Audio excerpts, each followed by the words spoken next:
Hello. Good morning. Welcome to Turfgrass Epistemology. My name is TravisShaddox. I've had a bit of an unusual morning this morning. I'm sorry about the changes in times, and some of my schedule's been a little odd lately, but welcome to Turfgrass Epistemology. I had a last minute school meeting change, and I had to take care of that, and now I'm back here. So hopefully everything is working. Hopefully you can hear me. We're going to get started here pretty quick because I have another video we're going to go over, and it's quite long. So I've changed a little bit of the format. I'm not going to do a whole lot of intro stuff anymore. I'm not going to do a lot of the exit music stuff anymore. It just creates more work for me. So maybe I'll do that every now and then just as a nostalgic sort of kick. But we're going to get started here pretty quick. About 2 months ago, I went over a video from a channel called Lawns Across America, and it was discussing soil testing. And it had two gentlemen on there from a company, I think it was called My Soil or Soil Lab. I don't remember the names of the company. Maybe they're both the same company. I don't know. And they were going over soil testing and explaining how to use soil tests to manage your turf grass. And all I went over was nitrogen, and there may have been something else there too. I can't remember. But majority of information in there is just complete nonsense and hogwash and just a bunch of salesman pseudoscience. And I had to stop the video because I was like an hour and a half into it or whatever, and I had to stop. I couldn't keep going. So we're going to continue with that video today. And we're going to start where we left off. So if you want to see that video, I already did. Go back a couple months ago, and it's called Lawn or Soil Testing BS or something. I forget what it is. And today is part 2. Now, I'm hoping to get through all this right now. If I don't, then I'll just go phosphorus and potassium in this episode, and then I'll come back to the rest of it later. But the remainder of this episode that they do is like another hour. So I don't know if I can get through it all or not, but I'm going to try to. We're going to get started. That's the reason we're starting so quickly. Good morning to everybody in the chat, Joe and Connecticut and Gray Fox and everybody already here. Thank you. Here we go. So for those listening who may not be familiar, on this video is called Soil Testing and Building Macros and Micros in the Soil, podcast with experts from My Soil. And it's on the channel called Lawns Across America. And I believe Lawns Across America is managed or produced by Alan Hain, who's also known as the Lawn Care Nut. And on the left side of the screen, it's a split screen, are two gentlemen, I can't remember the names, Chris Borgman and I want to say Matt Williams, are the two people from the soil testing company that does the soil testing apparently for the Yard Mastery or whatever the other company is. And they're going to be talking about phosphorus and potassium. Let's go next to phosphorus. I know this one sticks in soils. In fact, this is the one that I see the most where people are high. In Florida, it's already high. I mean, they have phosphorus mines like 10 miles from where I'm sitting right now. So Florida is not a concern there. But just let's talk about the phosphorus in general. What's good, bad, ugly, that kind of stuff. I guess I can, if you want to start good, bad, ugly, I'll start off with the bad and ugly and maybe give Chris the good. We talked about nitrogen just now, nitrate in particular, and then we've got phosphates. And we mentioned that there's ecological concerns with both of those.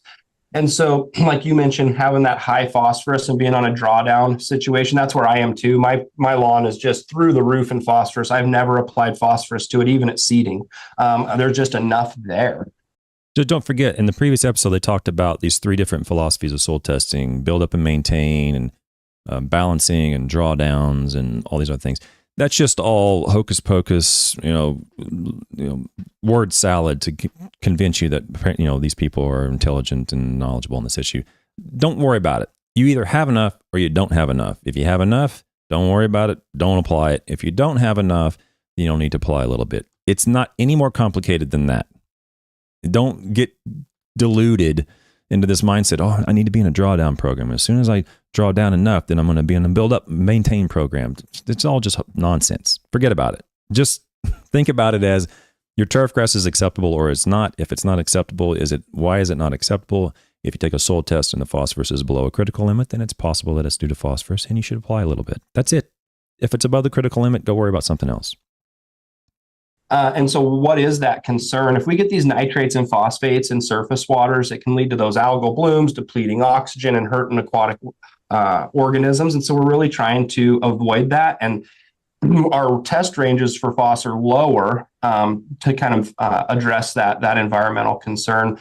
So that's why we're worried about phosphorus, but it is really sticky in the soil, right? It doesn't move very far. It sticks around. And so how does it move off site? If it does, erosion or misapplication of the fertilizers is really how it's going to move off site. Well, that's probably true. Yeah. I mean, when he says erosion, he means off-site movement of the sediment itself. What the soil particle is itself is moved off, and we've gone over an article or two on that. There can be a little bit of phosphorus in the runoff occasionally, but it's very unlikely, especially on well-maintained turf, healthy turf grass. Off-site movement or runoff of phosphorus almost is, well, the majority comes from the sediment itself physically running off. So he's right about that. Or if you're just misapplying it, you're just applying it in the sidewalk and not blowing it back into your lawn, or you're applying it next to water bodies and you're not paying attention to the prills going into the water. That's a huge problem. So he's on target there. So we just need to be careful when we're applying our nitrogen and phosphorus sources to keep them on the site. So I'm in a drawdown situation, but maybe you can talk about phosphorus a little bit more. I'm in a drawdown also, and I think this is just so silly. I'm in a drawdown.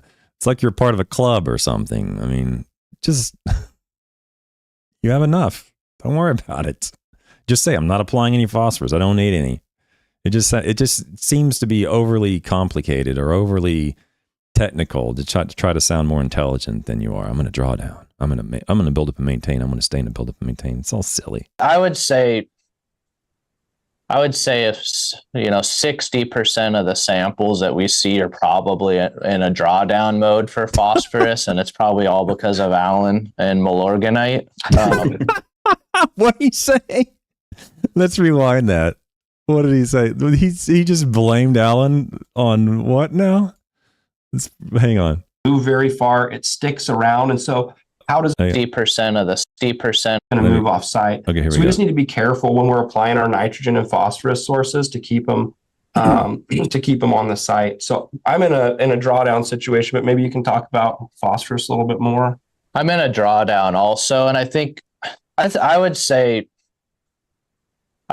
if 60% of the samples that we see are probably in a drawdown mode for phosphorus, and it's probably all because of Allen and Milorganite.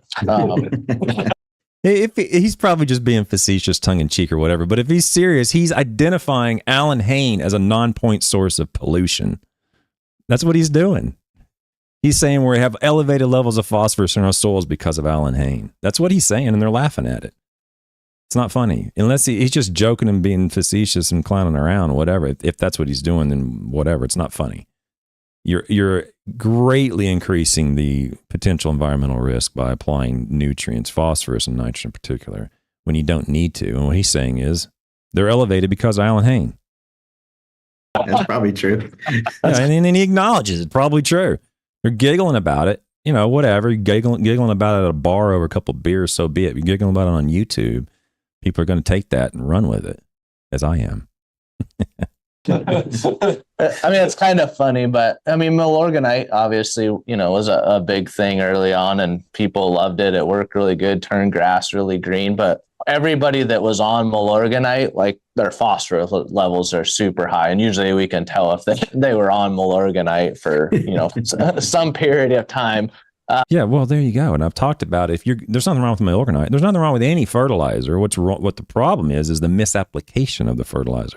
So if you're going to be applying Milorganite, which I've applied Milorganite, it's not a problem. You apply it though, based upon, or any natural organic, you apply it based upon the phosphorus deficiency, not the nitrogen deficiency. And this is something apparently these gentlemen have no concept of. If you have a phosphorus deficiency, let's say it's showing a purpling hue to the leaves and it's not growing well, and your phosphorus in your soil is, say, maybe like 3 less than 10, something like that, very likely you got a phosphorus deficiency. And applying a product like natural organics or biosolids, Milorganite, at the rate of phosphorus would very likely alleviate that deficiency. It's a good approach, very good approach to help alleviate that. But when you're throwing out Milorganite or any other natural organic or biosolid at a pound in, you're also applying whatever it is, 3/4 of a pound of phosphorus. And in many states, that's illegal. You can't do that. So apply these products based upon the nutrient that you're trying to alleviate, when knowing that some other nutrient sometimes comes along with it. All right. But no, like I mentioned earlier, we run our phosphorus levels, our optimal levels, very low. Yeah, so he's showing on the screen here what I'm going to deem misinformation. This is data ranges from their lab test, which has zero evidence to support any range. And when I'm saying I'm making a positive assertion, I'm saying there's zero, because there is no evidence in the scientific literature. There's nothing. They can have their own data in the lab. That's fine, but I'm not convinced they do because I haven't seen it. So they're showing ranges of phosphorus. So the range on phosphorus is 5 to 11 optimum range. So we run that number quite low to minimize any environmental impact or whatever. So meaning they would not likely recommend the application of phosphorus. I'm doing a study right now that includes some of this information, and they recommend phosphorus applications in my treatments. And I got phosphorus in Kentucky through the roof. We could probably go many, many, many decades, potentially centuries in many parts of Kentucky, growing turf grass and never apply any phosphorus, and you're perfectly fine. Probably the same thing in Florida. Many of the soils in Florida are elevated, very, very high levels of phosphorus. But what they're saying is, we run our numbers quite low, so to eliminate or minimize any risk of elevated phosphorus levels. Well, apparently it's not working, because you just said that Alan Haynes is responsible for these elevated phosphorus levels, and these people are following this test from Alan Haynes. Okay, so these, at the end of the day, these ranges that he's showing on the screen here are complete nonsense. Total nitrogen should be 7 to 18. Phosphorus in their soil test should be 5 to 11, something like that. There's absolutely zero reason to believe any of this is true. None, until they provide the evidence. And I'm not responsible for going and tracking it down. Okay, I got more important things to do. Okay, I got kids. I got a wife to take care of. I got a family. Like, I'm not going to run and track down every single BS comment that they make. They either have evidence to support that range or they don't. If they have it, publish it, and then I can read it and base my decision off that. Until then, I'm not going to believe anything, and neither should you. We've done a lot of trials. Matt and I did some research for the Northwest Turfgrass Association at one point, where we actually, golf course greens and fairways, we actually measured nutrient levels. And the way we did that, both in the tissue and in the soil on the golf green, we actually used one of those lint removers that you use on your clothes. And so we had an electric one of those, so we'd collect the tissue from the green, and then we'd pull a soil core every place we collected tissue. So we had the exact measurement in the tissue and in the soil of all of our nutrient levels. And what we found was you can run phosphorus very, very low in established turf, and you will not see a deficiency. And so no joke. What they're talking about is correlating turfgrass tissue nutrients with soil nutrients. That has been attempted for decades. Decades, people have tried to do this with massive failures. It's never been correlated very well at all, what is in the turfgrass tissue with what is in the soil. Occasionally, there might be an element, and occasionally it might be an exact right setting, say on a sand-based system. There might be the exact right stars align, and you might see a little bit of correlation between something like potassium and the soil and potassium in the tissue. There might be a little bit there, but there's essentially no reason to believe that you can correlate a soil nutrient level with a tissue nutrient level in turfgrass. Why? Because there are numerous papers on this, and they all have horrible correlations. Okay.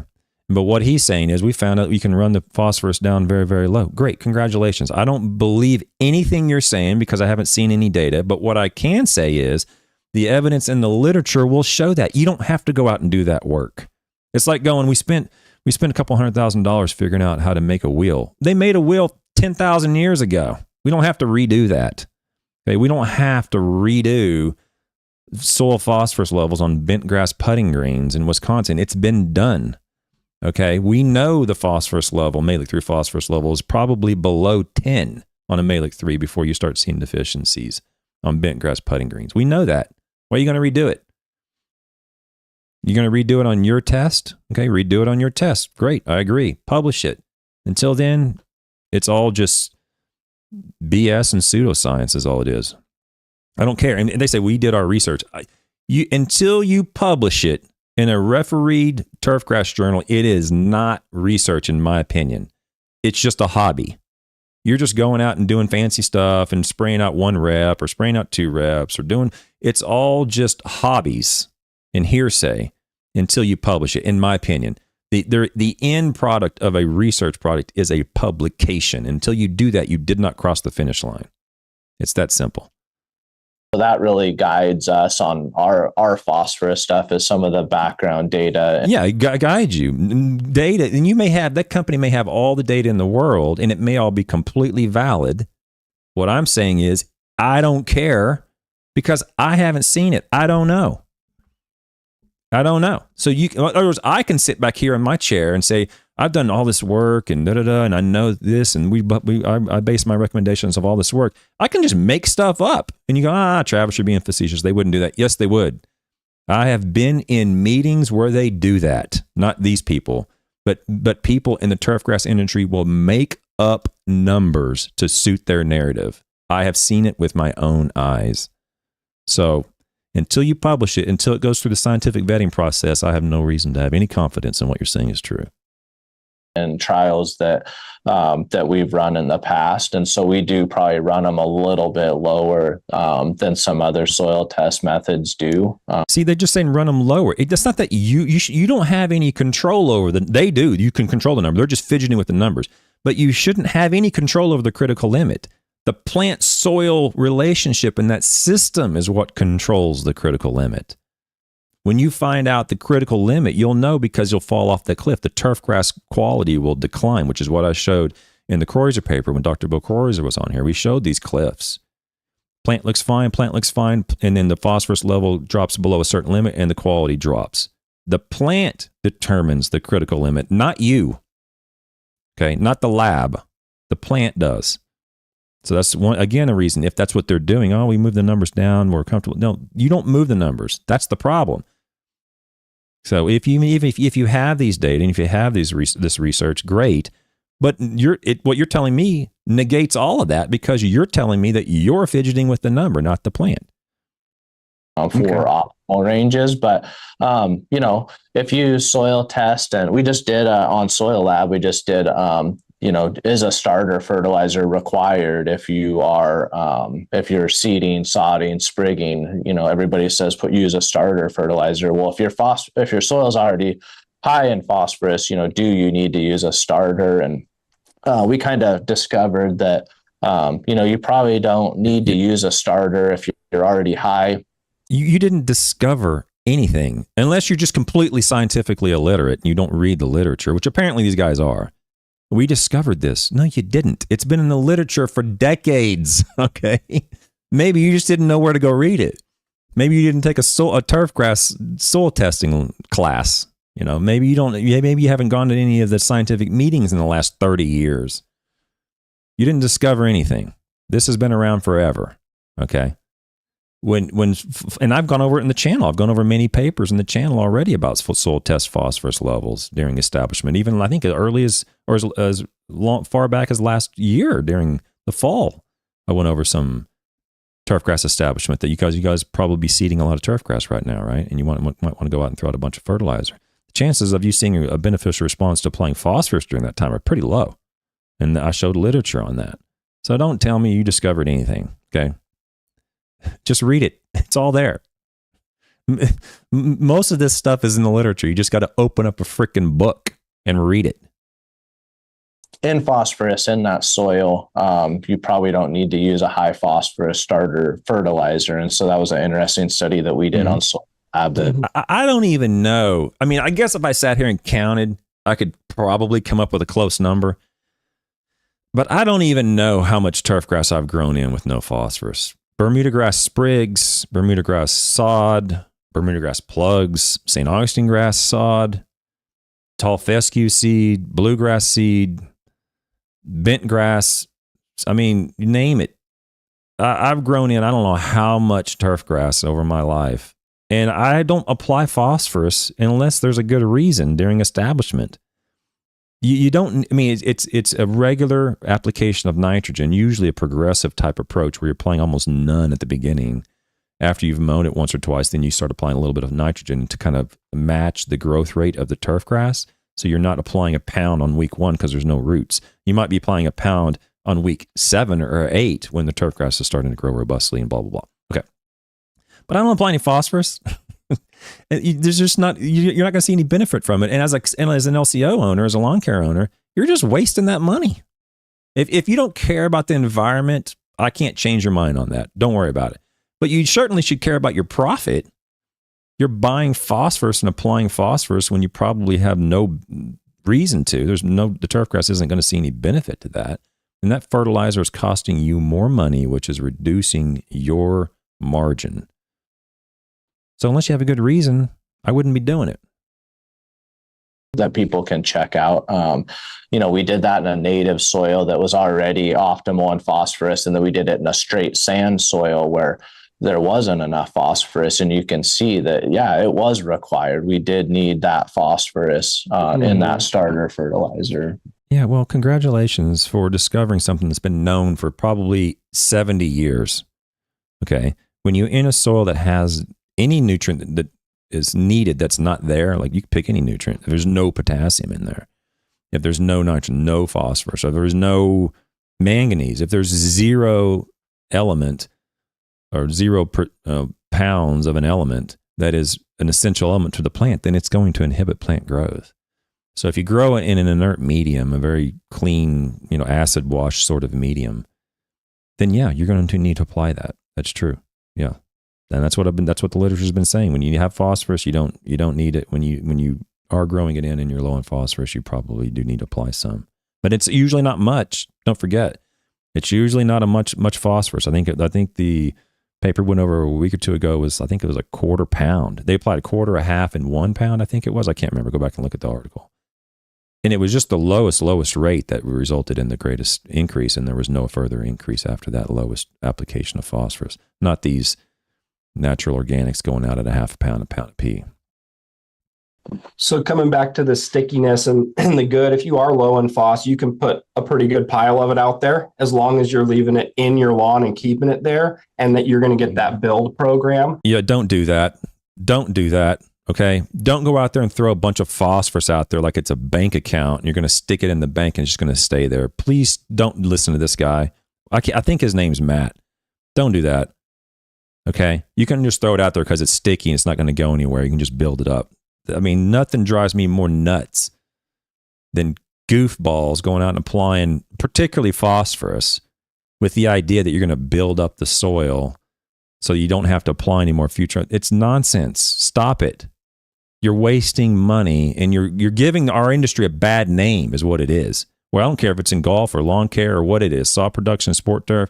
You're giving us a bad reputation by going out and applying a bunch of these nutrients like phosphorus when you don't need to. Oh, I'm building it up. You don't need to. The plant has enough. Okay. The deleterious effects of this are much more profound than just what you see in the soil and the water and the plant. Kind of something that's interesting about phos to me is it's so immobile in the soil. It doesn't move very far, very fast. Like an 1/8 of an inch from the prill in a season, like very little movement. And so in phosphorus, the one unique thing, and I really saw this on golf courses, is you can run into what we call positional deficiencies in phos. And so there's plenty of phosphorus in your soil profile, but there might not be enough in that root zone early season, especially spring. And so you'll especially see this with POA or annual bluegrass. It gets shallow rooted and it gets purple in the spring, and then it just grows right out of it. Well, what happens is those roots are growing down into that phosphorus that's already in your soil. Yeah, so you can have nutrient stratification also. That's why we like to focus, just where the roots are at, and like get in our sample, right? So we want to that 0 to 4, 0 to 6 inches is really, what we're focusing on. You can have stratification of specific, the deeper you go, you start to limit nutrients. Most of your nutrients are going to be in that top, 4 inches, 6 inches of the soil. Yeah, that's all true. We've gone over many papers that have shown that it depends on the element, depends on the soil system. Sometimes the nutrients can be higher to some degree as you go down to some depth. But most of the time, the nutrient levels are going to decline the deeper you go. So all that, what they're saying there is something to be aware of for sure. In particular, really more particularly to the soil sampling depth. Okay, so if you're going to sample, I'm going to sample at the etch mark on my soil probe at 6 inches. Well, that's fine, but you better make sure it's the same every time, because if you're just looking at it and sampling, I think it's at the etched mark, and the next time it's a little bit above it, next time it's a little bit below it. Believe it or not, that little bit of variation can have a profound impact on the variation on nutrient extracts from those soils. So make sure it's the same depth every time. Yeah, and I can see that when I pull samples. Like so yesterday we just did a soil test in my neighbor's lawn because we're starting to do content for that. And I can see that when I push the cord sampling tool down in there. I can see there's an area of clay, then here's some topsoil. I mean, there's a sandy area. That's just in 4 to 6 inches in his lawn. I can see some of that. So I want to just reiterate then. So phosphorus, so I'm looking at my sample here. That's one's from my lawn. So optimal range is 5 to 11 parts per million. I'm at 96.6. So don't listen to that. Optimum range is 5 to 11. Okay. That's just made up. Okay. Be sure to understand that's just made up. They just pulled that out of thin air. As far as I know, there's never been an ounce of information given or published that would convince me that 5 to 11 is actually the range you shouldn't. And nowadays, we're not even doing these ranges. The more progressive scientists in this field are simply looking at a critical limit, one number, that's it. So in this case, if let's say hypothetically that 5 was the lower part of the optimum range, it would just be 5. You either have enough or you do not have enough. It's that simple. Okay. Now, in different soil systems, that critical limit is going to vary a little bit. There's no doubt about that. But don't forget this water test where they're putting this capsule in this water and mailing it off. It may be very valid. It may not be very valid, but the reason I have no confidence in it is because they've never published an ounce of evidence to support it. Way up there. Now, but that's naturally existing phosphorus, so it's not going to wash out and hurt my ecosystem, right? I'm just not going to apply more. That's kind of the idea. Well, I mean, you can't say that. I mean, some of it's probably going to move out. I mean, phosphorus, I'm not overly concerned about phosphorus leaching. In Florida, where Alan lives, it can be a concern, but I'm not overly concerned about phosphorus leaching through turfgrass systems. That's for sure. If it's natural and it's already in the soil already and below the root zone, there's nothing you can do about it anyway. It's not your fault. But I'm not overly concerned about phosphorus runoff or leaching under best management practices. It's when you're applying natural organics or biosolids against best management practices, i.e. applying biosolids at 1 pound, say a 640 or a 620 at 1 pound of nitrogen, and you're applying a half a pound of P when you don't need it, which is against best management practices in Florida where Alan lives. When you're doing that, then you can be contributing to environmental problems. Yeah, so I don't want people to panic if they have high phosphorus. It's not like they have to go out and actively try to bring it down. You just don't add more. That's true. Yeah, you can't do much to bring it down. There was an article in Ag. I can't remember who the author is, but I want to say it was like an alfalfa, or I can't remember the ag crop they were doing it with, but they were looking at lowering phosphorus levels using, I believe it was crabgrass. So they were intentionally growing crabgrass and harvesting it out to lower the phosphorus level, and they found that they could actually do that. But in turfgrass systems, there's really not any reasonable way to lower phosphorus unless you're in sod production and you're cutting it out and you're removing portions of the soil at the same time.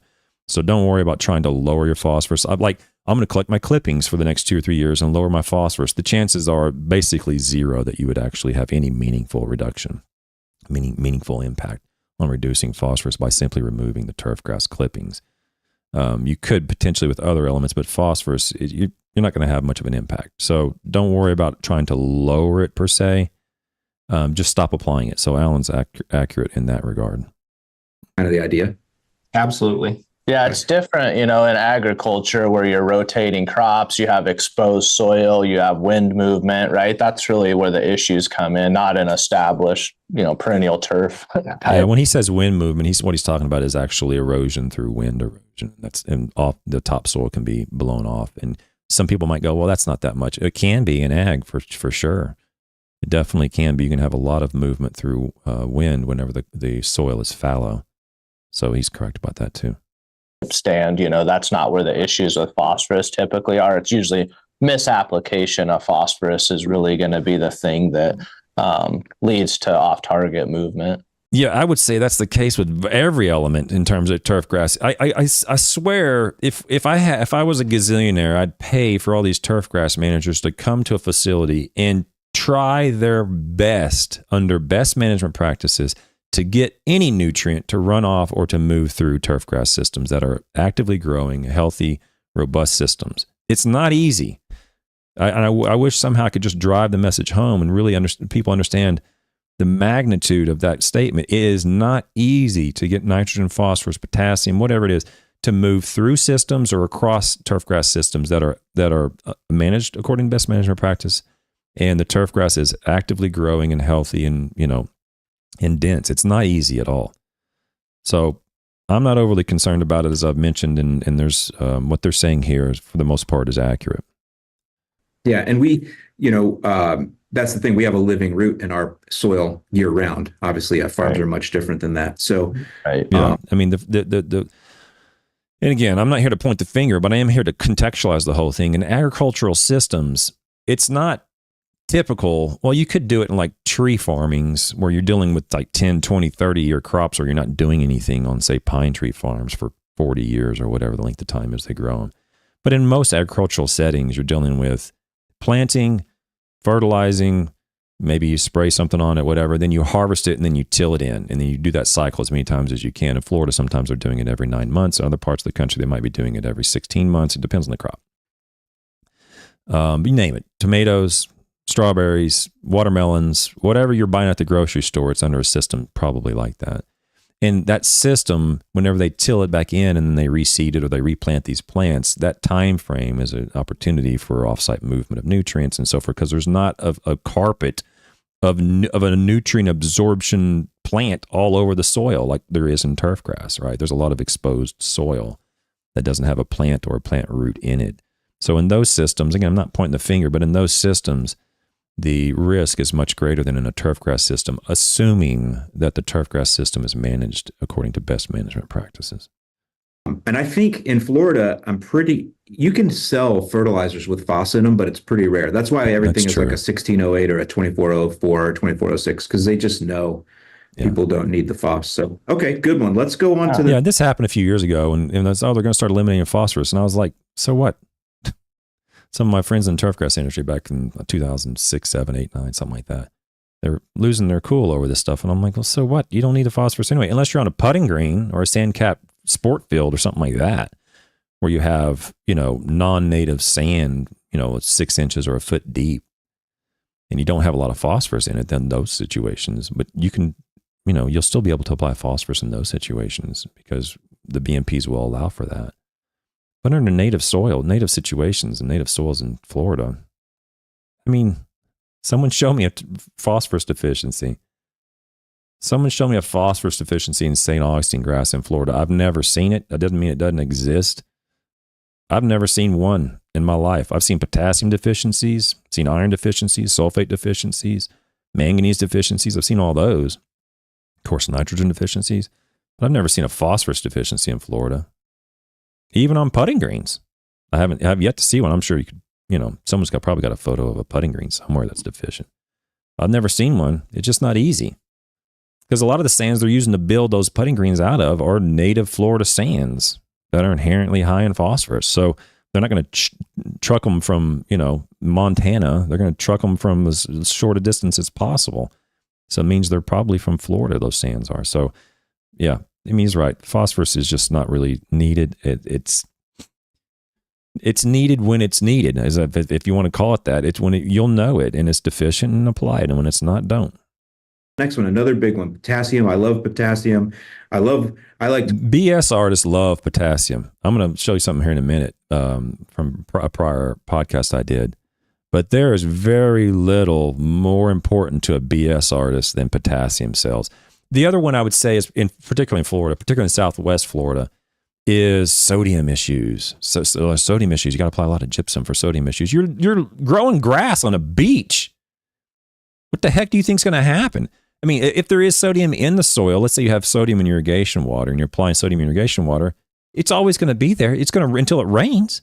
you're always going to be applying some with sodium, and then it's going to rain, it's going to go down. So they're trying to sell a bunch of products to alleviate this problem. And there can be products that can alleviate problems. And there's probably isolated pockets where the turf grass is not growing well. But this widespread usage of all these products to alleviate sodium in a soil system that's 99% sand, even in some of the clay soils, quote unquote, not clay soils, even some of the soils that do have some clays in Florida, they're still like 98% sand. Okay. And it's like, oh, we have 1% clay. Oh, wow. That's a big thing. It's all sand down there. Rainfall is going to wash that right through in most situations. Sorry, I got off on a tangent there. Talking about so now we're about potassium. So now here's where you got to, if you're listening or you're watching, if you go fly fishing and you have like knee-high waders, you're going to have to put your hip waders on now, because you're going to be, maybe even your chest-high waders, because it's going to get deep. The BS is going to flow through here so deep, you're going to have to close your nose, okay?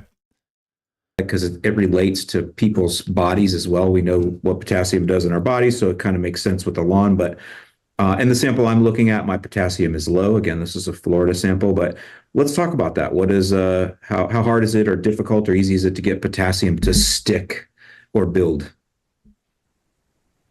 Potassium's really sticky. No, it's not. Okay, let me explain. Potassium is a cation with one positive charge, and they say, oh, it's really sticky. And they're using the idea like it's going to stick on the cation exchange sites. In Florida, it's still going to move through the soil. Okay, but coastal areas of South Carolina, where there's a lot of golf courses, parts of California where there's a lot of golf courses, where there's a lot of sand in those soils, it's still going to move through. Potassium leaches very readily, very, very readily. Now, in the other parts of the United States where there's not as much sand, then potassium can be retained in those soils. But also, potassium's already in those soils. It's already being released through potassium-bearing minerals like potassium feldspars, even on putting greens. Okay, potassium levels in some, not all, some putting greens can actually go up over time with no potassium application. So how the heck can that happen?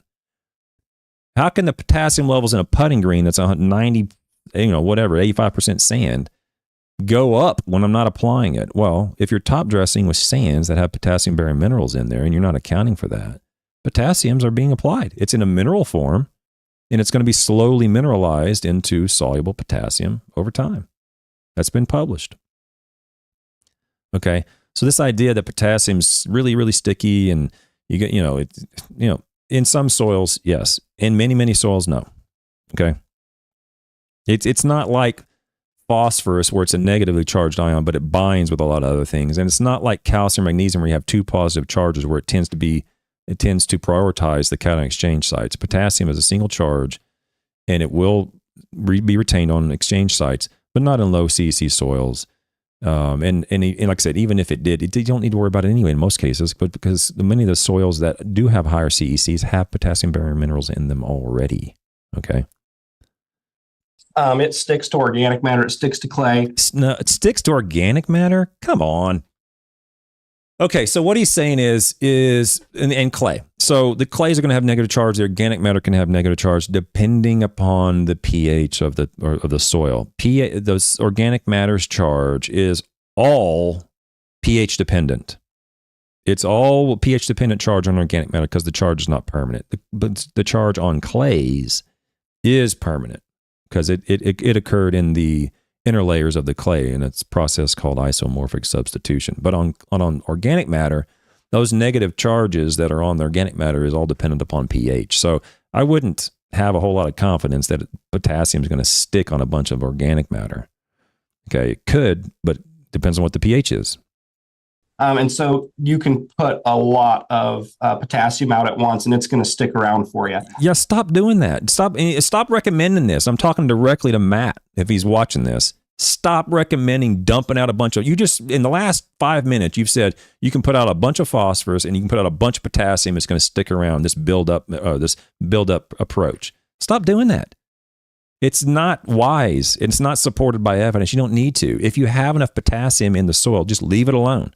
If you don't have enough potassium, apply enough to feed the plant and move it on. You're going by the soil approach. You need to build up the levels in the soil. And there's many publications on that show that's an extremely wasteful approach.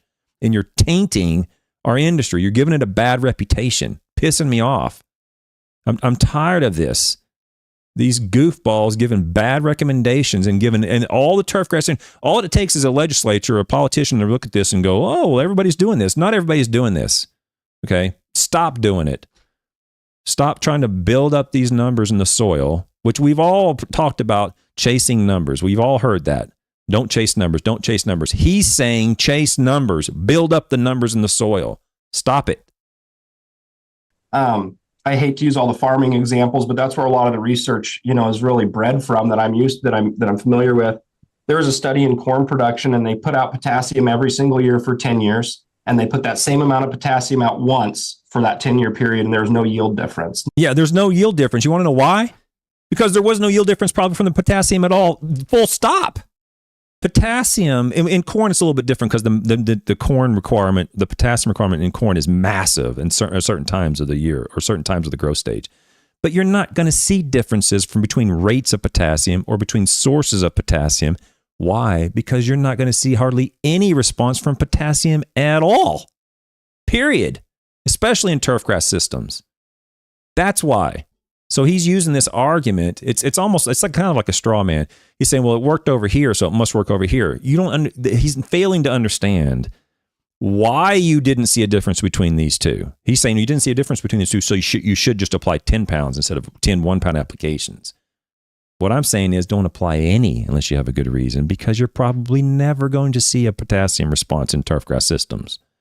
It has been documented very rarely. And I'm going to show this in a minute as soon as he gets to the next little clip. I haven't watched this in a little while, so I forget what he says. But I do have something queued up to show when I get to it. So you can really put out a lot of potassium and build it up and then just go back into drawdown mode. Yeah, he's talking about building numbers. He's talking about chasing numbers. Build it up in the soil. Feed your soil. That's what he's talking about. And we've gone over multiple papers on that, showing that it's an extremely expensive approach to nutrient management in turfgrass systems. And it does not result in a concomitant benefit in the turfgrass relative to simply applying an amount of nutrient required by the plant. That's been looked at. And in fact, there's 3 studies going on right now as I'm sitting here that are looking more specifically at that question in turfgrass systems. With potassium because it's so sticky. If you've got a really sandy soil, there might not be enough seats at the dinner table for your potassium. So now he's talking about base gas and saturation. Oh Lord! So he's talking. Now he's hit 2 of the criteria for the turfgrass BS disorder. One is feed the soil or build up the soil, and 2. Or chase numbers, and 2 is base count saturation. There's not enough chairs at the dinner table. That's base count saturation, or the number of exchange sites available for retention of these cations. And so you might want to think about just putting that out seasonally. The other thing I love about potassium is just kind of how miraculous it is with stress tolerance, right? What a freaking BS artist, man. I'm sorry. You are, Matt. I'm just telling you. I don't like to call people names, but with this amount of evidence, you are nothing short of a BS artist. Potassium's miraculous. We see all this miraculous benefits to potassium. Now let me show you this. Let's look at this. All the miraculous responses to potassium. Well, I went over potassium for a month or whatever it was. All these articles are on my channel, okay? The Ebbed in 2013, Fitzpatrick and Gallard, 2004, Johnson, Waddington, Sartain, Beard, Destin, Gallard, Woods, Johnson. I mean, all these articles I've already gone over. And he just said potassium is miraculous when it comes to stress. Well, for those listening, I have 1, 2, 3, 4, 5, 6, 7, 8, 9, 10, 11, 12, 13, apparently around 14 or 13 or 14 articles on potassium listed on here. And I have the initial soil K level, the turfgrass that was used, whether there was a positive response, a negative response, or no response. Okay? I've gone over this. And it's miraculous when it comes to stress. Well, on this, out of these, whatever I said, 13 articles, 1, 2, 3, 4, 5, 6, 7, 8, 9, 10, 11 of them concluded there was no response. 11. 1, 2, 3, 4, 5, 6, 7. 7 had some part of the study showed a beneficial response. Okay? And 1, 2, 3, 4, 5, 6, 7 concluded there was a harmful response to the application of potassium. But somehow potassium is miraculous when it comes to stress. What's miraculous is that this BS continues to flow freely in our industry about applying potassium for stress relief. There's just not a lot there, guys. Majority of times, as this shows, the majority of times, nothing is going to happen. Okay? And we're talking Mehlich 1 levels of 10 parts per million, Mehlich 3 levels of 23 parts per million, ammonium acetate levels of 2 to 15 parts per million. Nothing happened. Nothing. Olson of 16 parts per million, nothing happened. There was occasionally a little bit of an increase with yield in some of these studies. And you may not, in most cases, you don't even want the grass to grow more. You just, in some cases you might, if it's in football or soccer or golf or something like that, sod production maybe. There was a little bit of yield production here and there. But most of the time you saw nothing or a negative response. I mean, you're seeing a harmful response, an increase in stress, not a decrease in stress. So when you use the word miraculous, a miraculous response in turfgrass, a miracle, I don't know what people's definition of miracle. A miracle is, to me, a definition is something that would occur that would be beyond the explanations of nature. A natural response, a natural occurrence that you can't explain it based upon nature. Well, we can explain exactly what's going on with potassium in this stuff, and it's right here on the screen. Nothing most of the time. Very, very low levels. Here's one down here, Mehlich 1 of 17, nothing happened. Mehlich 1, this was unknown here, it says nothing happened. So don't come to me with a bunch of nonsensical language, miraculous responses and potassium, because potassium's the miracle product and whatever else he wants to come up with, because it's not supported by the evidence. And what's sad is that a lot of people will just assume that it's true because somebody in an official looking shirt and hat, an official sounding company said it was true. They're not going to take the time to look up the actual literature and to figure out that these guys are just peddling a bunch of BS. Now let's listen to what we're going to have to stop this after potassium, because we're going to do phosphorus and potassium, and I'm going to have to come back and finish it up on part 3, for goodness sake. But let's listen to what they have to say about miraculous potassium responses with turfgrass stress. It just helps build that stress tolerance into your plants. So my potassium is again, don't forget the tree octopus, guys. He can say this. One of the best things about living in the United States is that you have an extremely wide liberty when it comes to freedom of speech. If you want to, limit someone's ability to speak freely in the United States, you have to have a mountain of evidence to convince a judge that he shouldn't be able to say that.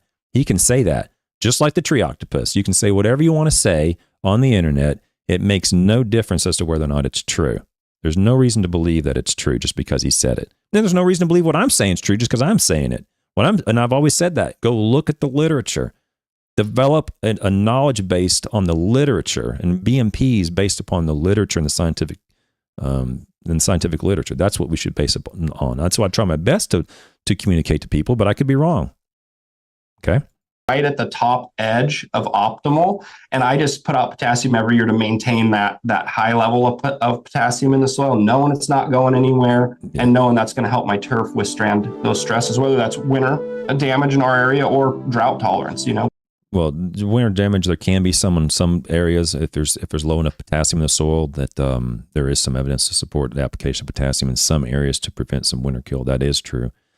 But the idea of keeping your levels at your soil levels here and then keeping it there and maintaining that or building it up, that's all chasing numbers, guys and gals. It's all chasing numbers. Okay. It's using soil tests as a management practice rather than a diagnostic tool. That's what it is. And we don't want to do that. Let's see what else they have to say. We get the fortune of both extremes here in the P&W. Okay, so now he does a little bit of a commercial here. I'm going to skip forward past the little commercial he does to right right here. Can't remember what the next topic is. Let's see what he says. Speaking of that, are you guys dormant right now, or is your lawn still green? My lawn, yeah, my lawn's like, it's still green. It's pretty green for right now. I mean, we had about 2 weeks of hard cold, like 0 degree, single digit stuff, up into the teens. But yeah, I would say like as far as dormancy, we're kind of like barely dormant. Yeah, our soil temps are like 43 degrees right now. Whatever. I'm just not in a good mood today, so I'm just going to hit him on that. There is no such thing as barely dormant. Let me explain. There's quiescent, and then there's dormant. Okay, dormancy is this, as I mentioned yesterday, is you're either pregnant or you're not pregnant. You're not barely pregnant. Okay, dormancy is the natural state in the grass that occurs as seasons change, where the plant is not dead, yet the plant growth has slowed to the point where there's no cell division or cell elongation. Okay, so there is no barely dormant. You could say you're quiescent, but you can't say you're barely dormant. I'm just in a bad mood. Sorry. I saw some grass growing, and it came like snowing off. It gets 50 degrees, soil temps hit above 40, and I'm just now starting to see growth. So we're just kind of breaking dormancy right now. And yeah, you guys are. Grass is green though. Yeah. It's such a cool part of the country because you're so far north, but you don't have that climate like North Dakota does, or Montana. Mm-hmm. So. Yeah. If you haven't been, it's really like a banana belt a little bit in our area. If you just look at the map of the U.S., you think, it's got to be like North Dakota, and Washington State. But I mean, northern Washington State is, but like where we are, southeastern Washington and along the Columbia River, you get more of a banana belt typically in that area. So it's not like northern Washington can be for sure. And then on the potassium side, I'm a big proponent of potassium. I've just seen such dramatic changes in potassium, and it's oh Lord. I mean, honestly, you could just write this stuff down on a list and say, okay, is he going to talk about base count saturation? Is he going to talk about dramatic changes in potassium due to stress? I'm a big advocate of potassium. I'm a big proponent of applying gypsum. I'm a big opponent of applying humic acid. You can just go right down the list. It's the same thing over and over and over of content that BS artists like to produce. I'm a big proponent of potassium. Honestly, just anything. Give me any good reason, and I'll listen. Who was it? It was Richard Dawkins, I think, in his book, says that no scientist, no one should ever hold on to a belief so strongly and so fervently that they wouldn't happily release that given new evidence. I'd happily accept it. Just give me some evidence, anything. There's almost no good reason. There's more bad reasons, or there's more good reasons to not apply potassium than there are good reasons to apply potassium. Look at all the literature on the potassium and how it increases the occurrence of diseases in turf grasses. Go look at it. Go look at the Woods paper. Go look at Dr. Soldat's papers that he's done on that. There's a lot of evidence showing on cool season and warm season grasses that the application of potassium, when potassium is already well supplied from the soil, increases your risk of disease occurrence, not reduces it. There are occasions where the application of potassium can be beneficial, but it's nowhere near this miraculous response. I'm a big proponent. You need to apply it all the time. It's nowhere remotely close to that. I haven't seen any evidence to support that. Been a very underestimated nutrient for a long time, not just in turf, but in agriculture as well. And I would say what's been underestimated is, I'll speak from me. I'm not going to speak. I want to say all scientists, but I can't speak to all scientists. I can speak for this scientist speaking.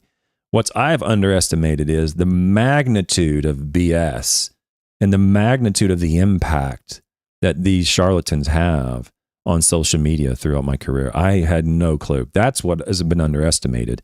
He's saying it's underestimated the value of potassium. It's underestimated. No, it's overestimated. Stop applying it. Save some money. I mean, think about this. I need to apply some potassium because these people said I need to apply potassium. And then you may not recognize it because you apply potassium to the entire lawn. But you put out potassium and then all of a sudden you have some disease outbreak. And you go, oh, there's a disease outbreak. Then I'm going to apply some propiconazole or whatever the case is. You're going to apply some fungicide to alleviate that.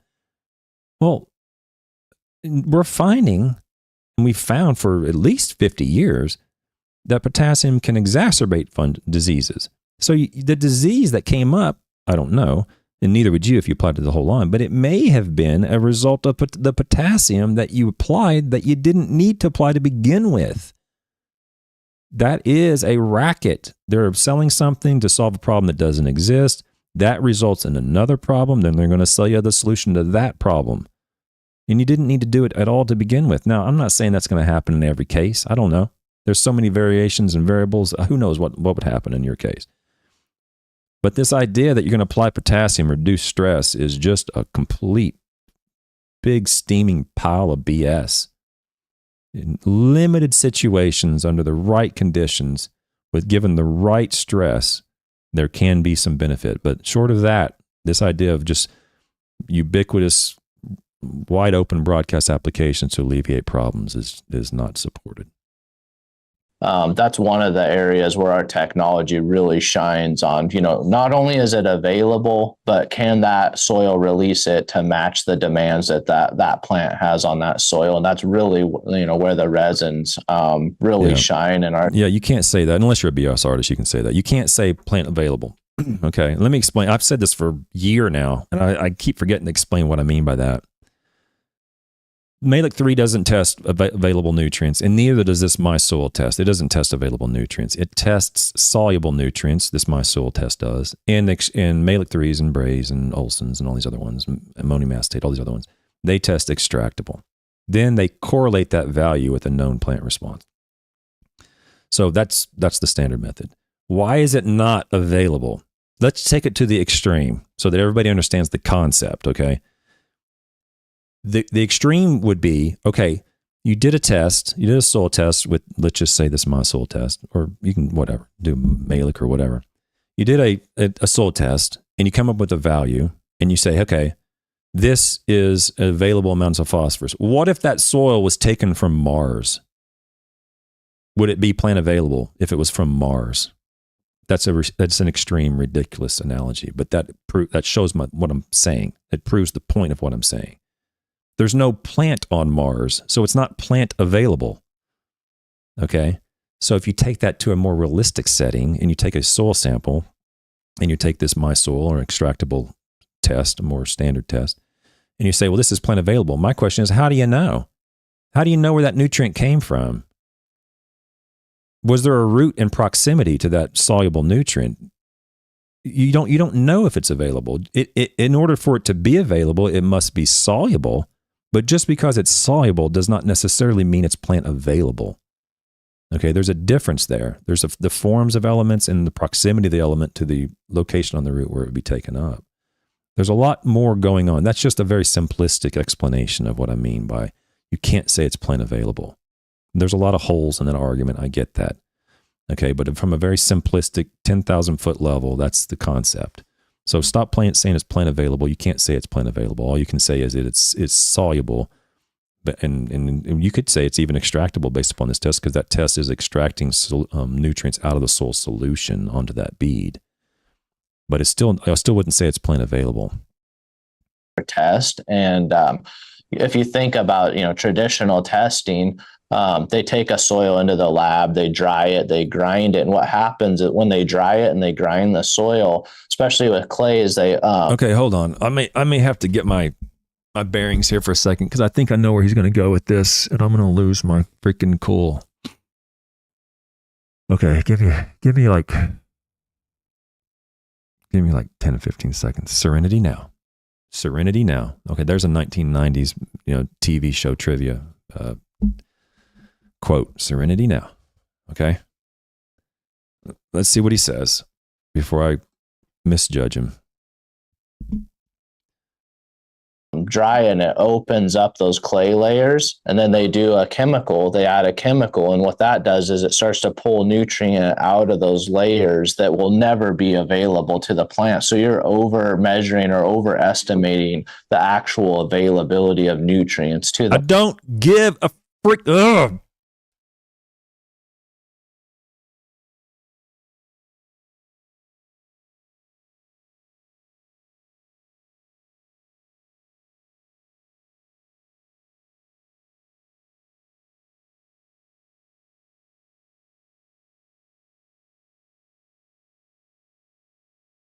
Okay, I had to put it on mute there for a minute. Chris, you are illiterate when it comes to soil science and turfgrass nutrition. You don't know what you're talking about. He's making a case that because the process involves breaking open the soil, grinding the soil, and extracting it with an acid or extracting with any caustic material, that in turn results in a value that is less valuable than his process, which only extracts what's in the soil solution. You are illiterate, okay? Don't believe this guy. He doesn't understand the process of correlation and calibration. He doesn't understand probably the whole process and the philosophy behind soil testing, full stop, okay? The process of taking a soil sample and correlating that with a plant response is the process that is used to determine how much fertilizer we should apply to maximize yields in agriculture and to maximize turf response or to meet some expected turf response in horticulture, okay? It makes no difference, the process, and I've said this before on a previous episode, I don't care if you fly that sample to freaking Pluto, come back, freeze it in liquid nitrogen, take it to the sun, burn it all to hell, and bring it back, and you come up with a number. If that process is correlated with a plant response, then it's correlated. I don't care how you did it. I don't care if you sampled it and you did it in 30 seconds or you did it in 30 years. It makes no difference as long as the process is consistent and it's correlated with a turf response. And then you can start comparing different methods. So if, let's say the correlation between potassium on an extract and the plant response on extract, let's say there's you determine the correlation and you determine the value is, say, 30 parts per million MEG3. That's a good correlation, especially if the R squared is strong and the p-value is less than 0.05 and so forth. It makes no difference how I did it. What matters is that can I consistently do it again and whether there's a correlation. And what I'm telling you, Chris, is that you've done none of that. You've never published a single data point in a turfgrass publication to convince anybody that your method is valid. So stop criticizing the other method that is valid. It is scientifically valid. It's been proven. It's been shown. It's been scientifically vetted and published for decades. It's going to drive me nuts.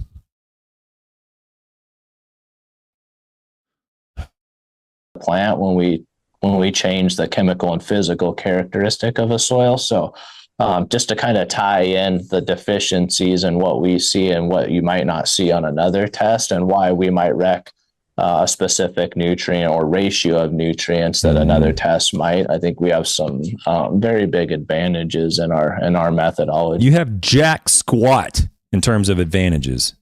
The only advantage is you have a tremendous impact because you have a much larger social media footprint. That's your advantage. You have much greater ability to go out and spread this BS and convince people to buy your product. That's the advantage you have over our existing method. That's what you got. Scientifically, I've said this before, and I'll say it again. Your technology may be of much, much greater value to turfgrass science than the existing technology. No question. Malik 3s, Olsen, you name it. Your technology of using this little capsule and ion exchange resin beads, that may be more valuable, but until you show it, you got squat. And it's universal across all soil types. So from Florida to Washington State, it doesn't matter. You know, our test is going to account for your soil's pH, the organic matter level, CEC, all of those components, and combine that measurement into one result, and which makes it very dynamic, and it also makes it very easy to relate to our customers so that they can make an actionable application. Yeah, BS is actually very, very easy to be convinced of and believe. I agree. It's much easier to believe a steaming pile of BS than it is hardcore data, hardcore science. Science is boring sometimes. Okay, reading these scientific articles that I do for a living is not the most exciting thing in the world. So it's much more easy to read, to get your nonsensical recommendations and for people to follow that than it is for someone to go look it up in crop science, figure out what the turf grass is and what the soil is and what the recommendation is for phosphorus when the pH is 6.3 and the malic 3 value is 16 parts per million. It's not, that's boring. It's difficult. So I agree. Your technology and your method, albeit completely flawed and there's zero evidence to support it, is much easier to follow. That I can agree with. Yeah, there's no additional math they have to do to kind of figure things out. So yeah, you don't have to follow. You don't do test again. I'm looking at my sulfur's high here. Okay, I'm gonna go. How much time is left on this? I'm not gonna make it. I'm telling you. There's 40 minutes left on this stupid freaking video.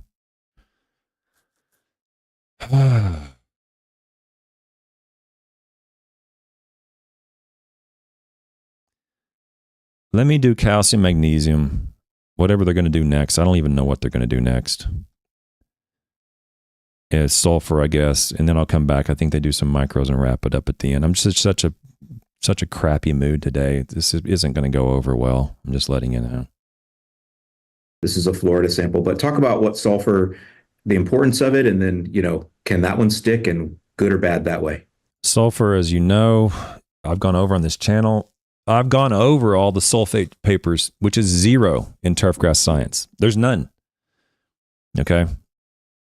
The only one that I'm aware of that's done any work on this is on my computer that I'm sitting waiting on a few samples to come in before I can release the manuscript for review.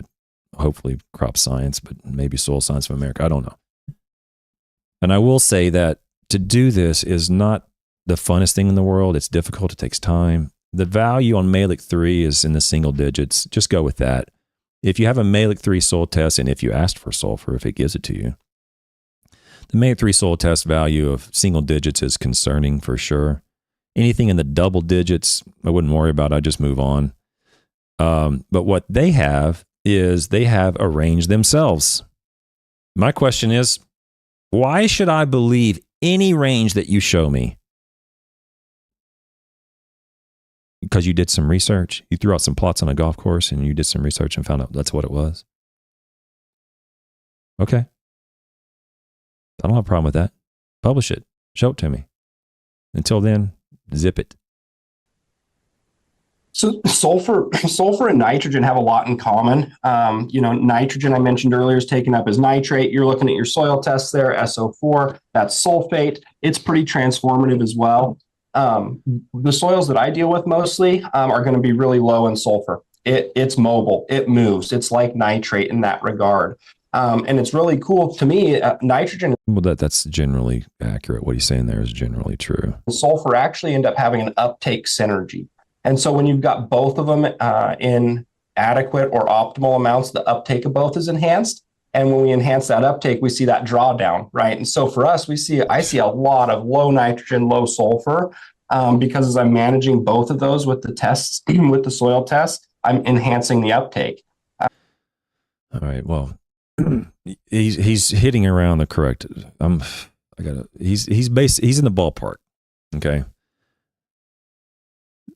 The function that sulfur provides in turfgrass systems is to allow nitrogen to be metabolized through the production of a couple amino acids. I think cysteine and methionine, are the two amino acids that are there's more than two sulfur-containing amino acids, but those are the two that are the large ones, cysteine particularly. And without that, you can forget applying nitrogen. You can just kiss it goodbye. It's not going to come up in the plant at all. So you need sulfur in order to in order for the plant to produce the prerequisite amino acids required for nitrogen metabolization. So the sulfur and the nitrogen have to come up together to form the amino acid cysteine. And then from that, the plant can start taking up more nitrogen. So he's in the ballpark of that. I don't think he knows why, but what he's saying is in the ballpark of being accurate, yes. I will say that the great majority of cases, you probably don't need to worry about sulfur. One, because a large component of the large source of sulfur is from the organic matter. And if you have a mature turfgrass system, you probably have plenty of organic matter. And it's going to mineralize from that to provide plenty of sulfur. But if you are also, let's say you happen to be low in sulfur and you're applying any blended fertilizer with any micronutrient, sulfated micronutrient like manganese sulfate or magnesium, well, that's not a micro, but any nutrient with sulfate, magnesium sulfate, ammonium sulfate. Sulfates are the major form of applying many of these elements. Okay. So if you have any of that in your fertilizer, you're never going to see a sulfate response to doing a study because you're applying sulfate out there all the time. Okay. It's only in cases where you're applying straight urea or straight polymer coated urea or, something along those lines where you have no sulfur in the fertilizer at all. And you happen to be in a situation where sulfur is deficient in the soil, that you might see a response or benefit to applying like potassium sulfate or something. And that's where people get confused. They apply potassium sulfate and they think they saw a response to potassium, when in fact it's more likely from the sulfate. But in general, I'll give this guy, I think his name's Matt Williams. In general, I'll give him credit. He's in the ballpark of being correct on this topic. And so it looks like a drawdown. Really, we're just helping that grass turn really, really green and build proteins. So talking about your back to the human health and the gut biome, I go down that rabbit hole too. I think about building proteins. I mean, there's more protein in your grass clippings than there is in the T-bone I ate last night. And that those proteins take nitrogen and sulfur to build that. Well, he's right about the nitrogen and sulfur. I don't know about what he's talking about, proteins and percentages and things like that. But without sulfur, you can forget it. I mean, you can dump on 10 pounds of nitrogen out there without sulfur if there's no sulfur in the soil, and it's not going to change the turf grass at all. It's really kind of interesting to see if you've never seen it before. If you're so used to turf grass science and management to you're putting out nitrogen, you're going to see a response. You're putting out nitrogen, you're going to see a response. In spring and summer and fall, you're going to see this all the time. And then you have a situation where the turf grass is chlorotic and you put out nitrogen and you don't see anything. It's very interesting. Like, how in the heck did that happen? It's almost always a sulfur deficiency. Interesting. So sulfur's one. I put ammonium sulfate in all my ferts. I did that when we reformulated a couple of years ago because I wanted to get some sulfur in there because I knew that would be beneficial because we used to just run straight urea. So yeah, we added some of that in there, and I can see ammonium sulfate gives me a little greener faster for what we talked about earlier. But it gives us that sulfur component in there as well. Yeah, that's probably a wise move. I just use straight urea because I happen to know my sulfur levels in my lawn because I'm doing a study out here and I pulled the samples for that study and the sulfur levels are fine. But I did the same thing in Florida and Oklahoma. I've never applied anything other than straight urea really. But if you're so inclined and you're like, hey, I get that, Travis, but I got 1,000 lawns. I'm not going to soil sample 1,000 lawns. I'd rather just apply a little bit of sulfate in my fertilizer just to make sure I'm not deficient. That's probably not a bad idea. I mean, have a little bit of ammonium sulfate in there. Ammonium sulfate usually provides a very good response, so long as you're not overly concerned about the pH going down too low, because ammonium sulfate obviously will reduce the pH down quite a bit over time if you continue to apply it at high enough rates. If somebody does have high sulfur, is that something they need to be alarmed about, or they just kind of let's see what he says here. Unfortunately, I had another author that I was going to come on who was a sulfur expert, who's been on the show before, but unfortunately he passed away, so he died. But I was going to have him come on and talk about that topic because he's one of the more well-versed turf scientists in that field. But unfortunately, he didn't. He passed away here in the last 4 or 5 months, so can't do that. But let's see what they say about too much sulfur. Fixes on its own. I'm typically not too worried about high sulfur level. Oh, good. Got the answer right. Good response. The only thing, if you're adding sulfur and you've got enough, you're just throwing some money away, in my opinion. That's good. Now, hey, maybe I got these guys wrong. The only bad thing could be you're throwing some money away. Okay, all right. Well, let me. I'm in a better mood now. Let's see what happens. Environmental concern really around it, so I don't get too concerned about too much. He's right about that too. There's not much environmental concern at all. Sulfur, Chris, even if there is some, it's hard to get away from it in a lot of fertilizer products. So they're all going to have some in there. But yeah, if you're already high or optimal or high in sulfur, a little bit more isn't going to, be detrimental to your soil or your turf.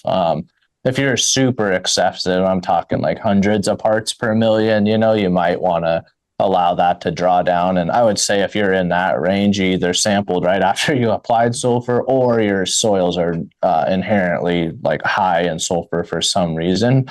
But sulfur is yeah, he's probably right about that. I mean, typically you're talking 10 to 30 parts per million. Malic 3 is pretty common. I wouldn't be overly concerned, but you get above the hundreds and those sort, you probably sampled incorrectly, or got a prill in the probe or something, or something odd happened, or you have extremely high organic matter or something like that. But yeah, he's on target there. I'm going to wrap this up in about 10 or 15 minutes, guys, and I'll go back and read all the questions in the chat before I go. So if you have any questions, throw it in the chat. Very interesting. It acts like nitrogen.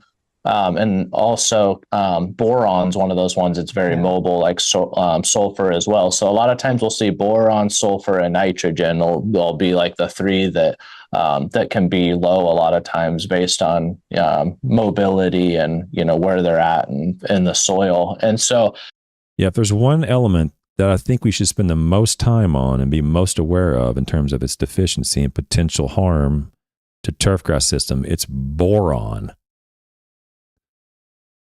I don't know where this boron nonsense came from. Who the hell is worried about boron, at least in terms of its sufficiency? I mean, there's another issue with potential toxicity, but where does this boron stuff come from? Yeah, we got to worry about boron deficiency. We need to make sure we apply sodium borate in our fertilizers and make sure we have plenty of boron in there. Give me a break. I mean, they're integrity, no lack of it, and knows no bounds. It's unbelievable. They'll just go anywhere to make a dime. But sulfur is really interesting because we didn't see a lot of sulfur deficiencies up until really the past I'd say 15 years ago is when we really started seeing them. And that all right. So he's on the right path. Let's see what happens. That was really, and especially in agriculture, and that was really because of the manufacturing, right? We had a lot of like acid rain, and so people were had great levels of sulfur in their soils in agriculture and obviously in lawns as well. But now that manufacturing and that type of production has gone down, we're seeing a lot more sulfur deficiencies, not only in turf but in agriculture as well. So it's really come into focus, and I'd say the last 15 years, and a lot of our samples that come through the lab are deficient in sulfur. So he's definitely on the right track. I mean, that's great. So I'm getting in a better mood now. The amount of misinformation, is just depressing to me. And so now we have some better information. I have an article, I have an episode somewhere in the past where I went over the sulfur depositions from over time, from 1985-ish, something like that, all the way up into the present time, particularly in the central part of the United States over to the East Coast of the United States. And we've shown through the National Atmospheric Deposition Program, the deposition of sulfur has declined greatly over time. And it just so happens to coincide, I think there's a direct correlation, that the sulfur deficiencies in many crops are starting to be more common nowadays. So he's right about this. I don't know how you can be so accurate on this and be completely inaccurate on everything else. I don't know how that happens, but I feel very confident that what they're saying is true about the occurrence of sulfur deficiencies nowadays being related to our, in the United States, cleaning up our industrial exhaust and fumes and, releasing these these compounds into the air. We've cleaned that up. And in fact, if I'm not mistaken, some ammonium sulfate actually comes as a result of that process. Sometimes you'll see very, very inexpensive ammonium sulfate. Oftentimes that's a result, from what I understand at least, of the cleaning of sulfur before it goes into the air from these processes. So he's right about that. You can go back and look at that episode. I forget when I went over that, but there is a lot of evidence to support what he said. I'm not sure what you're showing, but it's not that high, but yeah. Just to say the same thing that Chris said a little differently, it's like we're literally ground truthing the Clean Air Act, right? Like it worked because we have less sulfur from that sulfuric acid in the rain. And so I've been seeing the same thing, whether I'm sampling, gardens, lawns, ag fields. We're seeing lower and lower sulfur levels than we did 10, 20, 30 years ago. And then also I think part of it in the lawn side is using less of the sulfur-coated ureas and more polycoat or biocoat ureas. We're not just inherently putting that sulfur out as part of our other product packages. Yeah, well, that's probably a problem, but that's probably true. I mean, the 80s and 90s, the sulfur coat was very thick. You're dealing with 30s and 31s and 32s in the sulfur-coated world. Now you're dealing with like 42s and 43s in the sulfur-coated world. There's almost no sulfur in those sulfur-coated ureas nowadays. It's there just for marketing. It's just to say they're sulfur coated. They could just do it with polymer and get the same response. So there's just not a lot of sulfur even in the sulfur coated ureas. There's not a lot of sulfur in those compared to what they did. We had in the 80s and 90s. So there's probably some truth to that. Whatever. I mean, it's fine. It's probably really more of a result of the Clean Air Act and cleaning up all this sulfur emissions into the air. But I don't, they observe that. I don't particularly care what they say they saw. We see this, we say that. I don't care what they say they saw beyond its value in science as an observation, which starts the scientific process. They hit their observation. They make this observation. We can test that. I care about it in that regard, but I don't care about it beyond anything else. I wouldn't make any decisions or management practice changes based upon what they say they saw. What I do care about is what has been published and what research has been shown in the last 10, 20 years, like he's saying, on sulfur deficiencies. And there are more articles. There, even in ag, in corn, there was, right here in Kentucky, there was diagnosed sulfur deficiencies in corn, and there's been diagnosis of sulfur deficiencies in bluegrass. Now, in South Florida, in Fort Lauderdale, I mistakenly or unintentionally diagnosed sulfur deficiencies in Celebration Bermuda as well as Tiff Eagle Bermuda. And that was cured with manganese sulfate and with ammonium sulfate. So it happens. It definitely happens. So, anyway. Mm-hmm. Yeah, we use polycoat for sure. So that's interesting. So because I used to hear about acid rain in the 80s. It used to scare me as a kid. I was like, I don't want to go out in the rain and play in the rain. But, so now that there's the Clean Air Act went in, that has actually reduced the acid rain, which has reduced the buildup of sulfur in soils. Is that what that's pretty interesting. Yeah, pretty much. Yeah, that's pretty much true. Yeah. So it's like a broken clock. I mean, even a broken clock's right twice a day. And this video that I'm going over has some accurate information in it. So it's crazy. It is. That brings me to another thing that you guys kind of touched on. Like, hey, if you have high sulfur, you probably don't want to add more. But then Chris said there's not a perfect fertilizer. So I'd like to go over that now real quick, because it's there. The only way there could be a perfect fertilizer is if I made an only nitrogen fertilizer and only phosphorus and only potassium and only sulfur. And I don't even know if it would be possible to do that, because some of these elements have to come when they're combined with others. So you're always going to have some overlap. There's always going to be something you're going to throw down that you don't need. Well, that's only if you're ignorant. Honestly, that's only if you just don't know what you're doing, Alan. I only apply nitrogen to my lawn in Oklahoma when I had it, the lawn in Florida when I had it, my lawn here in Kentucky. That's all I ever apply. And I think here in Kentucky, I probably apply, this year it's been a little higher. This year I've actually been a little bit more interested in trying to keep my lawn a little bit better. It's the first year I haven't had any major construction going on in my house. So I probably this year will probably apply around 2.5 pounds in. I already have, well, I'm done. So how many did I apply? I applied a pound. Yeah, I applied about 2.5 pounds. I applied about a half pound or a pound in the spring, and then I finished it up with 2 applications in the fall. And that's all I ever apply is nitrogen. So when he says you're always going to apply something you don't need, not me. I only applied nitrogen. That's it. And I'm not saying that's the case for everybody on the planet before I get a bunch of hate mail. I'm not saying that that's going to be the case in every turfgrass system. But I'm saying that's the case for a lot of turfgrass systems is just a little bit of nitrogen. That's the case for a lot of systems.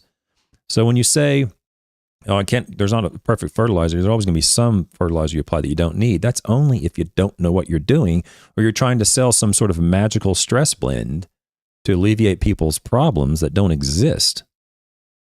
So everything I've ever applied has been just in. None of this other nonsense waste. So in my case, what you're saying, Alan, is not correct because everything I apply is needed. I don't apply anything that's not needed. It's impossible to get that perfect fertilizer because you got to realize that I have to have a perfect fertilizer combination for every combination that you could get on a test. And I don't know how many I can't do. Yeah, because your test is flawed. It's errant. It's erroneous. So what he's saying is, let's say there's how many essential elements are there? 17 plant essential elements and carbon, hydrogen, oxygen. You can't control those. So now you're down to 14. So let's just say 10. Okay. Let's just say you have 10 elements that you could apply as a fertilizer. Imagine all the various combinations you could have of that. I mean, in a ton. It's essentially an infinite number of combinations. Okay. This is how we're trying to overcomplicate things to convince people that you need to buy these fertilizers and you need to follow this soil test. You're just trying to overcomplicate it. This is why they have to use this soil test to convince people that they need something other than nitrogen, or maybe a little bit of phosphorus, or maybe a little bit of potassium. Oh, you might need some iron, you might need some manganese, you might need some magnesium, you might need some sulfur, you might need some boron, could need some zinc. This is how they overcomplicate it. They try to convince people to buy all this junk that they don't need. Don't be fooled. That type of math, but that'd probably be dozens of combinations at least to be able to do that. Well, yeah, that's what I'm saying. Yeah, that's what he's saying. I agree. But what I'm saying is you don't need to go down those roads. Forget the test. Don't use this test. Use your eye, first of all. Okay, use your expectations and your customers' expectations, or whatever your business. If you have a customer intimate sort of approach to business, and your expectations are that you're going to maintain a very, very high quality lawn for your customers or whatever, use that first. And then you can use valid soil tests to kind of help guide you if that's what you want to do. I wouldn't do it, but if that's what you want to do it. But don't use this test. This test is, I don't know. I haven't correlated anything like this. And there's a question in the chat I'll answer in a minute. But this test is probably more frequently going to identify deficiencies where other tests would not. Why do I say that? Because typical traditional soil tests like Meta-3, they're not going to test for boron and zinc and cobalt and molybdenum and all these other elements that we don't have any evidence to support their application. Whereas the MySoil, I have to look at it. I don't know every element they test for, but they test a lot of those other elements that there's no evidence to support. So they're going to have more likelihood or more opportunities to show that you're deficient in those elements than a traditional soil test. So we need to let people know that you're going to optimize the best you can, but you're always going to have some overlap somewhere, right? No, you're not. Not me. Sorry. Not me. You have to understand how lazy I am when it comes to my landscapes. I don't want to do any work out there. I enjoy it. I enjoy, in being in my lawn and being in my landscape, being outside of my deck. I enjoy it, but I don't want to maintain it. I don't want to put out a bunch of fertilizers. I just want the minimum amount to result in an okay looking lawn. That's it. If you want a super, super high quality lawn, that doesn't mean that it's necessarily going to differ than my approach. You're just going to apply a little bit more in. That's it. Every now and then you'll have a phosphorus deficiency. Every now and then you might have a lawn that has potassium deficiency. Those are easily remedied. Not a problem. But not by this test. Yeah, on the golf courses, that's what they do though. A lot of times, like, myself, I would buy all simples, right? SOP, potassium nitrate. I'd have all these simples in storage, right? And then I've never heard them called, he's talking about just basic raw materials. I've never heard them called simples. That's interesting to me. based on soil analysis and kind of my gut feeling on certain things for a certain time, I would actually pull the individual things, tank mix them, and then go spray those nutrients, right? So on the golf course side, on the professional side, that happens all the time. It's a very precise, very specific thing. Can you do the same thing in a lawn? You could, but you. Okay. I'm not going. They're clearly on golf courses. They have greater capacity to hold various fertilizer types, but they'll have one for greens, or one for approaches, one for fairways. They're not going to have raw materials sitting around and blend them up and spray them out. They're not going to necessarily have that. Clearly, some of them will. But that's not that common. They'll buy a custom blend, custom fertilizer to match their needs. Just like what I show on Calendly. When people call me up and want to visit on Calendly, one of my first questions is, can you order a ton? Is your company big enough to order 1 ton? And I had a Calendly invite the other day. He was ordering 4 trailers. I think he might have even said 5 trailers this time around. Good for him. 50, 60 grand a year in fertilizer. That's a big customer for a lot of salesmen. That person can order a custom fertilizer. And that's what golf courses do. They order them custom fertilizers based upon whatever their particular interests are and their expectations are and their soils are and so forth. They don't have raw materials. I don't even do that. I find the best, I'd find the best fertilizer that meets, my nutrient deficiencies and releases that I need to manage my lawn. So you can buy all simple, even within a simple, though, you have potassium and nitrate. So you have 2 components even within, those, what they call simple products. Ammonium sulfate, has ammonium and sulfur. And sulfur, right? So you're getting 2. Right. Yeah. I've been in the fertilizer business for I don't know how many years. I've never heard them called simples. So, I mean, it's not that it's wrong. I've just never heard that. And it's interesting. I always just call them raw materials.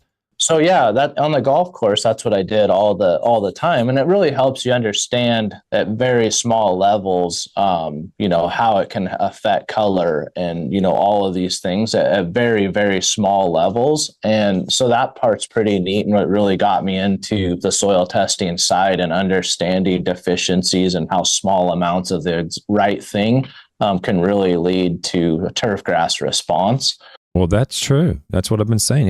When you're deficient, it doesn't take much of almost any element. Name an element. Whatever, P, K, sulfate, iron, nitrogen.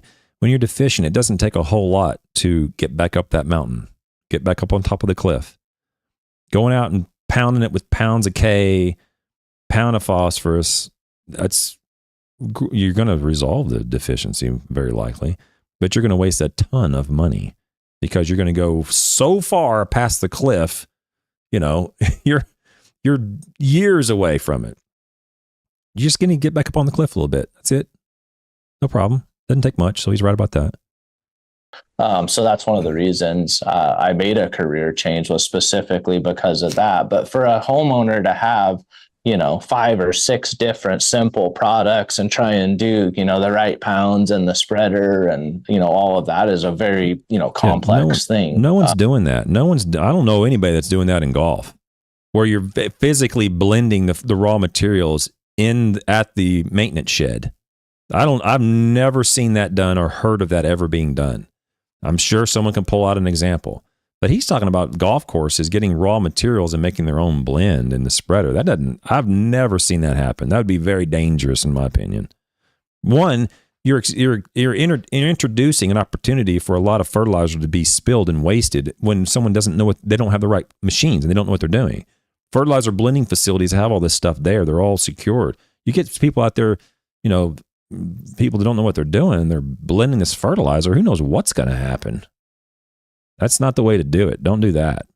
Just custom order the fertilizer the way you want it. It'll show up. It'll be fine. It'll be very uniform. And so what we're doing is taking the data and then we're automating the selection of the product based on, nutrient balance. And best available choice without me having to carry 100 different fertilizers. Right. Yeah. We can narrow that down to, 4 or 5 products that are going to do well, for your lawn. Just so you know, the test that I'm doing recently, I've taken soils And it's going to be years before this is out, but it is what it is. Science is slow. What are you going to do? Science doesn't move at the speed of BS. So taking soils and send it off to this particular company, and it comes back with 3 or 4 different fertilizers. It's the same damn soil. Okay.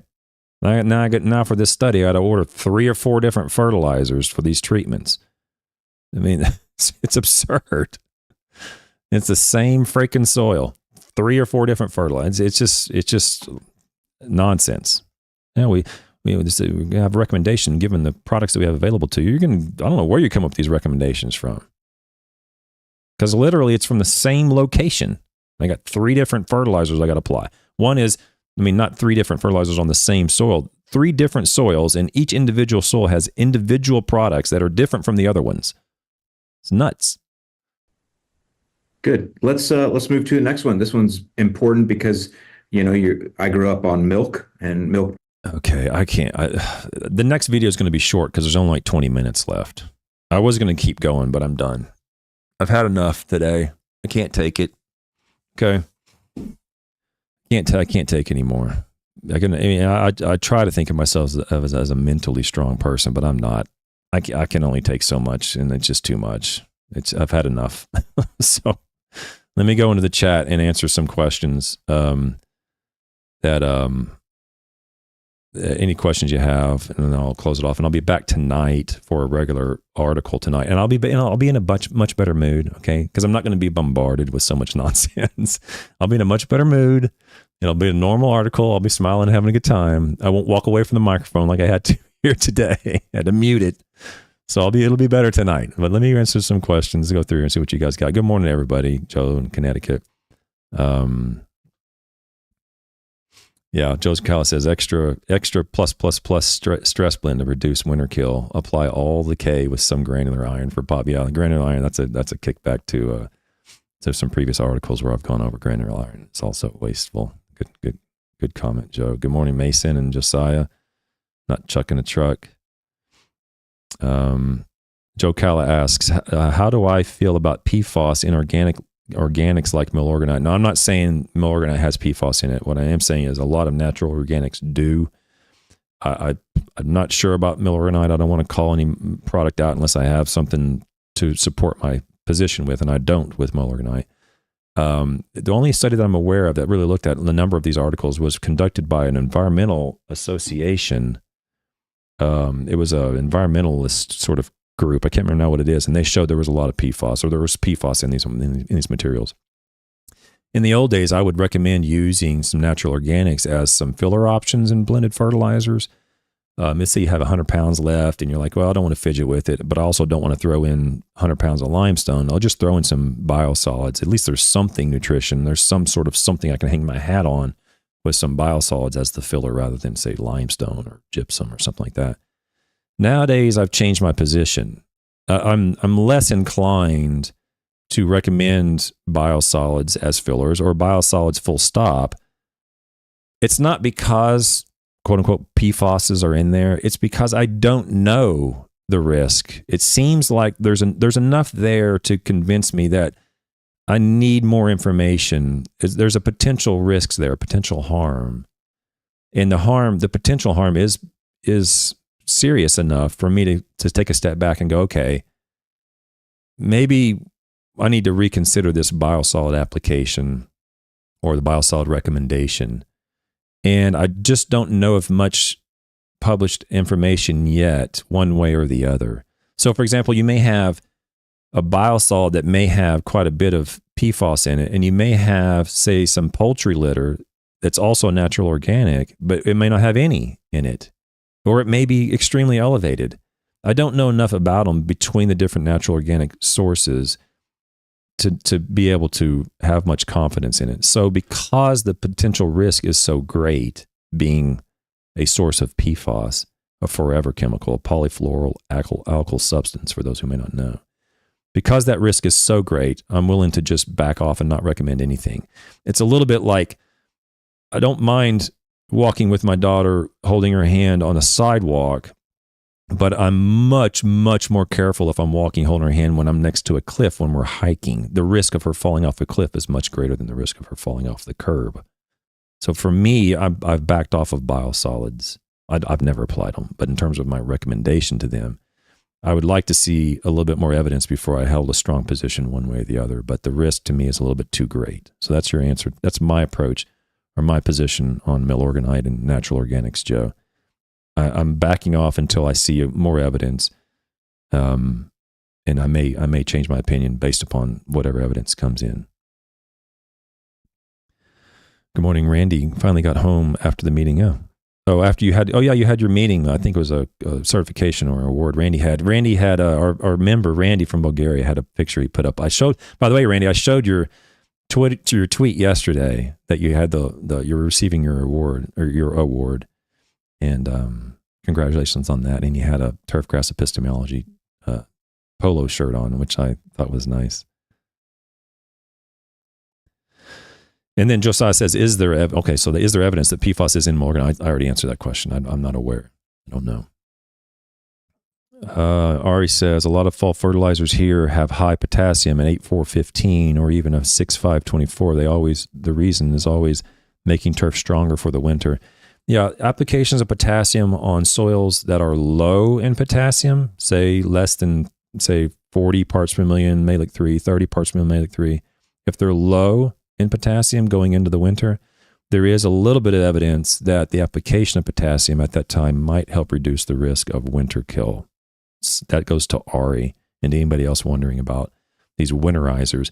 There's not much evidence or not much value in applying them, but if you happen to have the exact right scenario where you have low K soils and you have an area, you live in an area where winter kill could occur, there may be a little bit of benefit to applying it at that time. Morte says, is there a turfgrass science textbook that I would recommend that properly summarizes the relevant journal articles we should understand? Not that summarizes the relevant journal articles.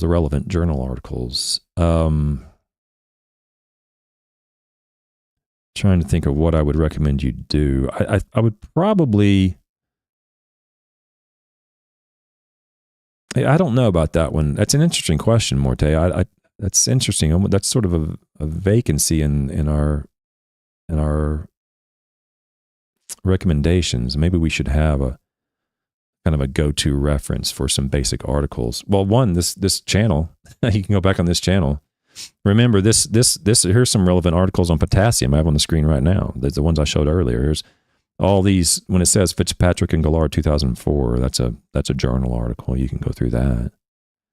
But as far as a book, yeah, I don't think that something like that exists, unfortunately.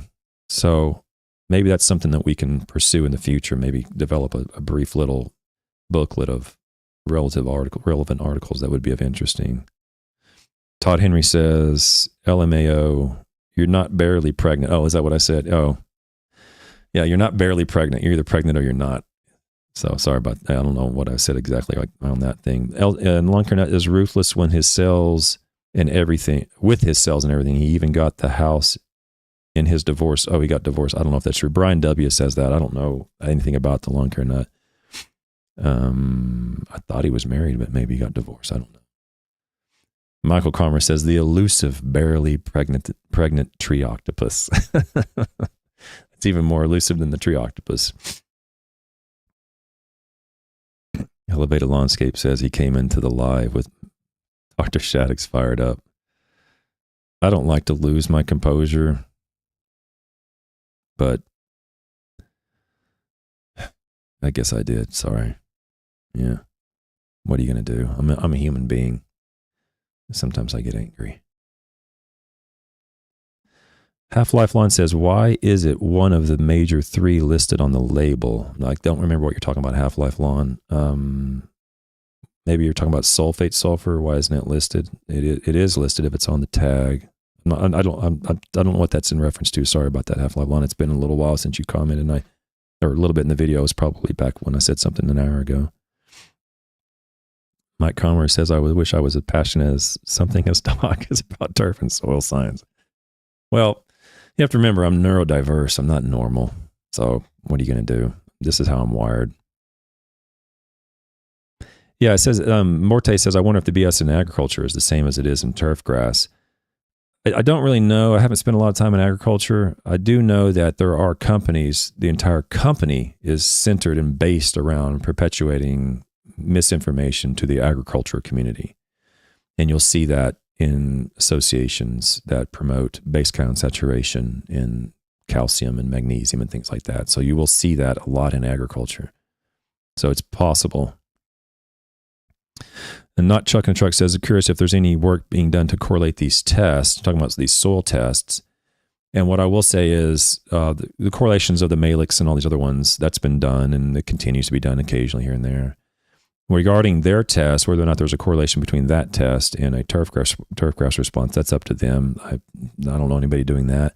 But correlating the tests together, correlating one test to another test, that's not really relevant. I've talked about that before. I don't know if that's what you're talking about, but I don't really care if one test correlates to another test. It may or may not, and it may or may not be valid or invalid. Who knows? What I care about is whether the test is correlated to a turf response.